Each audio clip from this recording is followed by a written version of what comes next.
বিসমিল্লাহির রহমানির রহিম।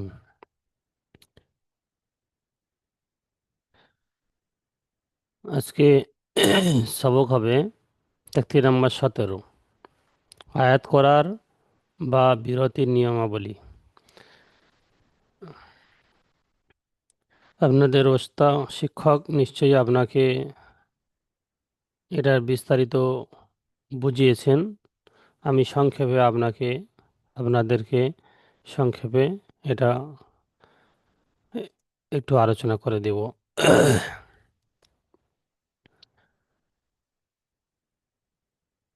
এখানে যে সংখ্যা চিহ্নটি দেখতে পাচ্ছেন, এই চিহ্নকে আয়াত বলা হয়। এই গোল চিহ্নকে আয়াত বলা হয়। আয়াত মানে কোনো আয়াতের শেষে দম শেষ করা বা শ্বাস বন্ধ করে দেওয়া। যেমন এই আয়াতের মাঝখানে শেষে দম শেষ করা হয়েছে বা আয়াত শেষ করা হয়েছে। আউযু বিল্লাহি মিনাশ শাইতানির রাজিম। এখানে রজিমি জের আছে। তো 1 নম্বর কায়দা হলো শেষ অক্ষরের উপর জবর জের পেশ দুজের দু পেশ থাকলে আয়াত করলে সাকিন হয়ে যায়। অর্থাৎ শেষ অক্ষরের উপর সাকিন করে শেষ করতে হয়।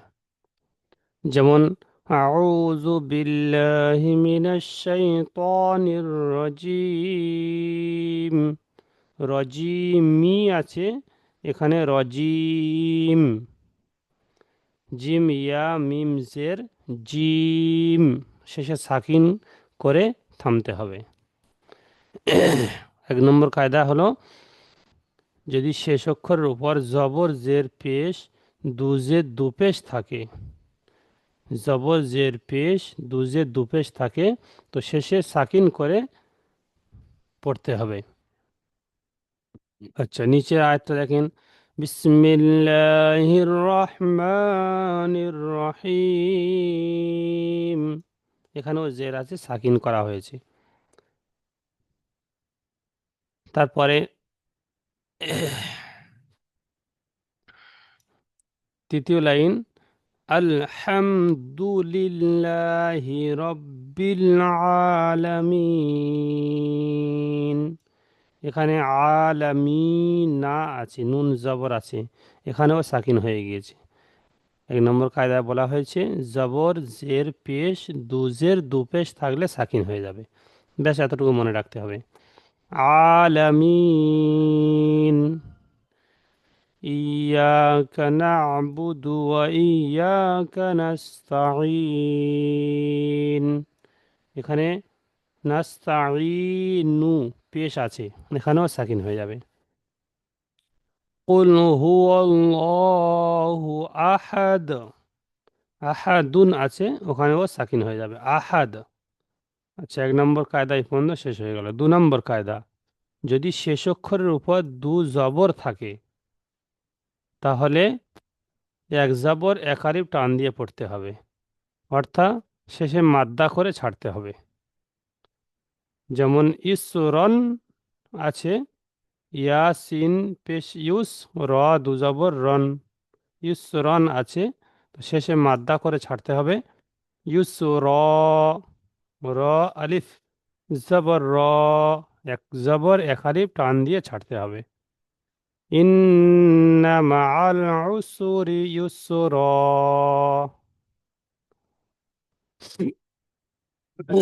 তারপরে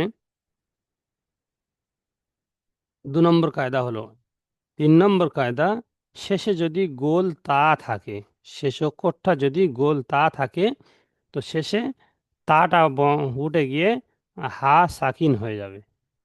তো এখানে এই তাটা নোক্তাটা বন্ধ করে দিয়ে যদি এটা সাকিন করে দেওয়া হয়, তো ইয়া হা জবর ইয়াহ হয়ে যাবে। ইয়া হা জবর ইয়াহ, এখানে হা সাকিন হয়ে যাবে। তাটা হা সাকিন হয়ে যাবে। জারিয়াতুন আছে, জারিয়াহ, এখানে হা সাকিন হলে যেমন ইয়া আছে আর এখানে হা হয়ে যাবে, ইয়া আর হা সাকিন হয়ে যাবে।